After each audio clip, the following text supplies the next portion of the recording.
Thanks very much, sisters and brothers. I'm not just pleased to be here, I'm proud to be here, proud to be a trade unionist, proud to stand in solidarity with unionists taking industrial action. And I think there's a message that the rest of the country needs to get.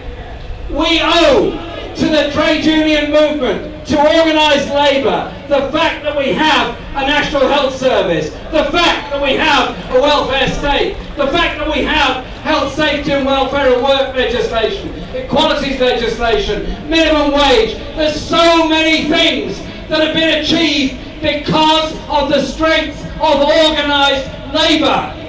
That is something people need to understand. And in our schools and colleges, our young people need to understand that our democracy comes from those a long time ago in the Peasants' Revolt, those levellers in the English Civil War, the Chartists in the 19th century, Red Clydesiders in the 20th century, the Hunger Marches in the 1930s, the Miners' Strike in the 1980s, all those who stood for something better and something good in our society. So when we strike and march today, we are here in Trafalgar Square.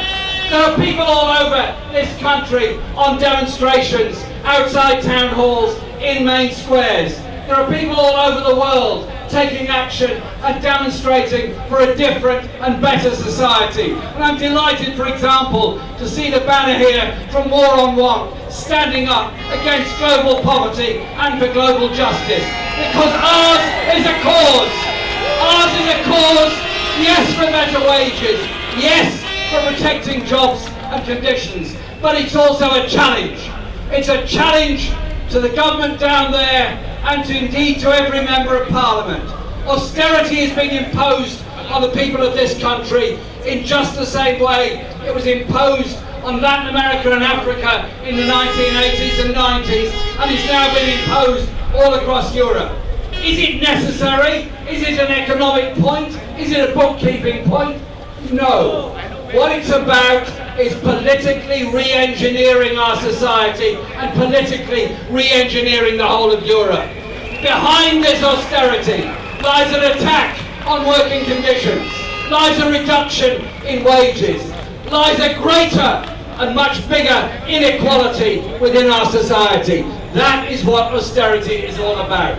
So our demonstration today is to say to the employers, we've had enough of pay freezes. We've had enough of 1% when the retail price index is going up 2.5%. We've had enough of sanctions against people on benefits and bedroom tax and all the other cuts that are going on. We've had enough of fast rising private rents so the poor are forced out of central London because of the lack of rent control. There are so many important issues.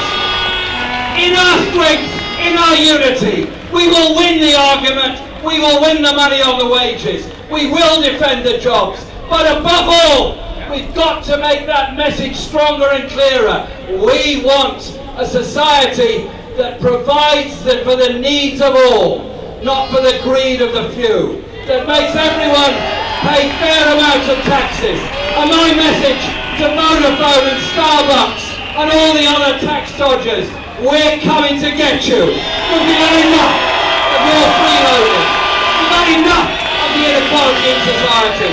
Thank you to all the public sector workers that educate our children, put out the fires, drive the ambulances, run the hospitals, build the houses and keep us safe.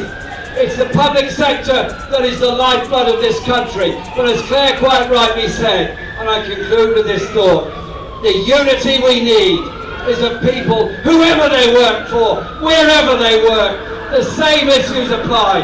Fair wages, decent conditions, security of employment, and a society that protects all rather than discards the few to sleep on the streets and live a life of desperate poverty. Thanks for coming today. Solidarity to all.